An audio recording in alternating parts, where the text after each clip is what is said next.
Here with breaking news this evening, as we want to give you a breaking news alert, if you will. We will have a number of indictments, bringing them to you here in just a few moments. We're making preparations for that now. Those just released late this afternoon from Henry County. Our own Dick Jansen will be joining us shortly for those. But before we do that, we'll go to the story of an unfortunate drowning that took place at Smith Mountain Lake early last weekend, as a Ridgeway man who drowned in Smith Mountain Lake has been identified as Calvin Ray Holdren. He's the individual you see pictured here, age 57, of the Ridgeway community in Henry County. This is according to a news release from the Franklin County, Virginia Sheriff's Office. The Bedford County Sheriff's Office had located a vehicle near the Bedford County end of Smith Mountain Lake, near the bridge that you see here, which had been entered as being in relation to a well-being check of this individual, Calvin Ray Holdren. Apparently the Bedford deputies had observed a person swimming in the water near the Franklin County shoreline. Bedford County deputies had tried to make contact with the, at that time, unidentified swimmer before Franklin County deputies arrived on the scene. This was in the early morning hours of Friday. We understand that divers pulled Holdren's body from the water at approximately 8 a.m. on Friday morning. And in other news, it's springtime again, and unfortunately that also means that tornado season is just around the corner. But the city of Martinsville, along with other localities in Southside Virginia, are working with the National Weather Service to increase severe weather preparedness. Is almost here, and that means tornado season is just around the corner. The Commonwealth of Virginia is observing Tornado Preparation Day on Tuesday, March 20th, to encourage communities across the state to plan ahead and be prepared should severe weather come their way. We spoke with Bob Phillips, Martinsville's Emergency Management Coordinator, about an often overlooked device that could save your life if a tornado catches you by surprise. This weather radio is your #1 best way to get notifications during the nighttime. You think about it, at a time that you don't have any TV or radio on, these things could sneak up on you pretty quick. But if you've got one of these radios in your house, it'd sound a loud alarm, wake you up and give you a voice message telling you what the alert is about and what you should do. To be certain you will receive relevant warnings and information, there are a few key features you should look for when shopping for a weather radio. These weather radios are specific to warnings in your area. It's called SAME technology. It's specific area message encoding. You want it to be specific to your area so that it's not a nuisance alarm to you, especially if it's going to be waking you up in the middle of the night. Some radios you can actually go down through a list of the types of warnings that you want and select, for example, severe thunderstorms, tornado warnings, or any number of different alarms that you might wish. Purchasing a good quality weather radio is a wise choice that does not have to cost a lot of money. Anywhere from $39 to $200, depending on your features that you, bells and whistles that you want to get. I think probably in the neighborhood of $50 would be a good, reasonable price for a good quality radio. Phillips says he would also like to remind Southside residents how important it is to have a severe weather emergency plan and practice it.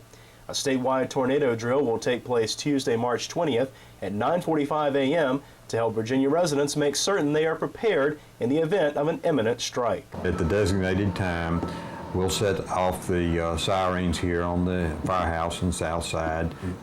The schools will implement their plans for a tornado warning, and what they'll do is where they sound air horns or however they have their plans written, they'll go ahead and pull the trigger on that, and the students will all come out and go to their pre-designated places in the hallways, most places that are protected, and they'll assume the position. You know, they'll get down on their hands and knees with their heads down and cover their heads with their hands. It's just a good opportunity for people to kind of review what they should do under a tornado warning, and kind of get them in the mindset of acting quickly, because you don't have but just a few minutes when you get these warnings. For Star News, I'm Scott Coleman reporting in Southside, Virginia. And now, as promised at the top of the hour, we bring you news first here on Star News. a series of grand jury indictments just released in Henry County, Virginia earlier today. Our own Dick Jansen is with us to bring you those indictments. Thank you, Scott. Now we're going to be going over the following indictments as they are. There are a total of 102. We may break these up into smaller segments. You want to make sure you stay tuned throughout the night as we'll try and go over these possibly a couple times, for there are so many we understand. It's just a lot to go through. First, we have Marcus Antonio Bradley, who did in Henry County, Virginia, on or about November 21st of 2011, unlawfully and feloniously break and enter in the nighttime the dwelling house of Francis Pritchett with the intent to commit a felony or larceny therein. The indictment is for burglary. All right. Next, we have Scott Franklin Vernon, who did in Henry County, Virginia, on or about December 3rd, unlawfully and feloniously drive a motor vehicle on the highways of the Commonwealth in such a manner as to endanger the life, limb, or property of another after having been adjudicated or determined an habitual offender under the Virginia Habitual Offender Act.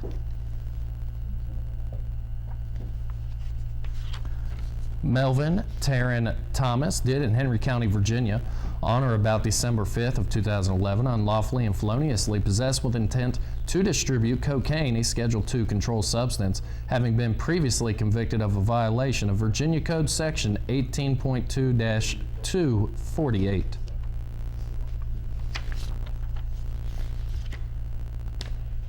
Jennifer Darlene Stump did in Henry County, Virginia, on or about November 14th of 2011, unlawfully and feloniously take, steal, and carry away a motor vehicle valued at $200 or more, which happened to be the property of Ted Epperson. It is grand larceny theft of motor vehicle.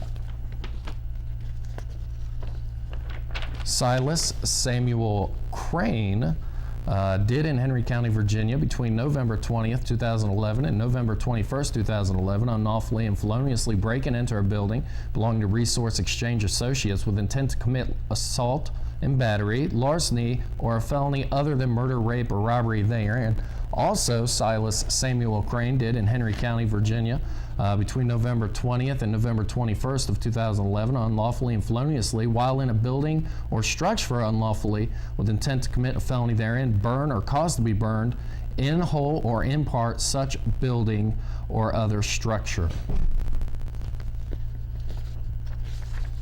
JERRI Jean DEHART did in Henry County, Virginia, on or about November 23rd, unlawfully and feloniously with intent to convert goods or merchandise valued at less than $200 and belonging to Walmart to her own use without having paid the full purchase price thereof, conceal and take possession of such goods or merchandise, having been twice convicted before of shoplifting, larceny, or any offense deemed to be punishable as larceny. That's third offense of shoplifting.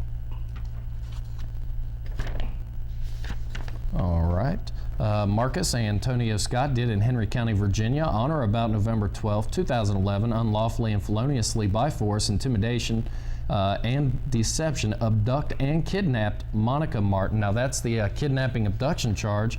Also in Henry County, Virginia, on or about November 12th, 2011, unlawfully and feloniously use of a firearm in commission of a felony, to wit, the robbery of Monica Martin. Now that's the firearm in commission with a felony. Now also Marcus Antonio Scott in Henry County, Virginia, on or about November 12th of 2011, unlawfully and feloniously rob Monica Martin of certain property having a value of $5 or more, and that is the robbery indictment.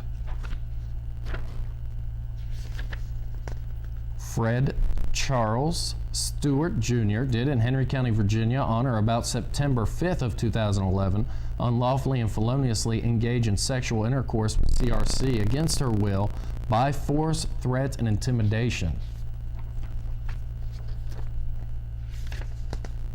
Ronald Lawrence Bullins did in Henry County, Virginia, on or about July 29th of 2011, unlawfully and feloniously take, steal, or carry away certain property belonging to Clifford Saul and having a value of $200 or more. Again, that's grand larceny for Donald Lawrence Bullins. Now we're going to go ahead and do a couple more of these, and then we'll have to take our first break. Next we have Joshua Lee Marshall did in Henry County, Virginia, on or about December 16th of 2011, unlawfully and feloniously break and enter into the dwelling house of Edith McMillan with intent to commit larceny of goods and chattels therein. Elwin, as well as Joshua Lee Marshall, sorry about that, folks, did in Henry County, Virginia, on or about December 16th of 2011, unlawfully and feloniously take, steal, and carry away certain property belonging to Talissa Hunt and Edith McMillan and having a value of $200 or more, and that's your grand larceny charge there. JOCELYN DEMETRICA Turner did in Henry County, Virginia, on or about December 6th of 2011, unlawfully and feloniously with intent to convert goods or merchandise valued at less than $200 and belonging to Sally Beauty Supply to her own use, without having paid the full purchase price thereof, conceal and take possession of such goods or merchandise, having been twice before convicted of shoplifting, larceny, and or any offense deemed to be punishable as larceny, and that's the third count, third offense of shoplifting there. All right, everyone, and that's it for now for the indictments. Of course, we do have an estimated 70 more to go, folks, so we are going to be going into this as we go out throughout the night. Don't forget you've seen it here on Star News News First. Stay tuned. We'll be back in just a moment. All right, folks, indeed, stay tuned as we will be bringing you those indictments in their entirety. A long list of them today, but remember, you saw them here in News First on Star News.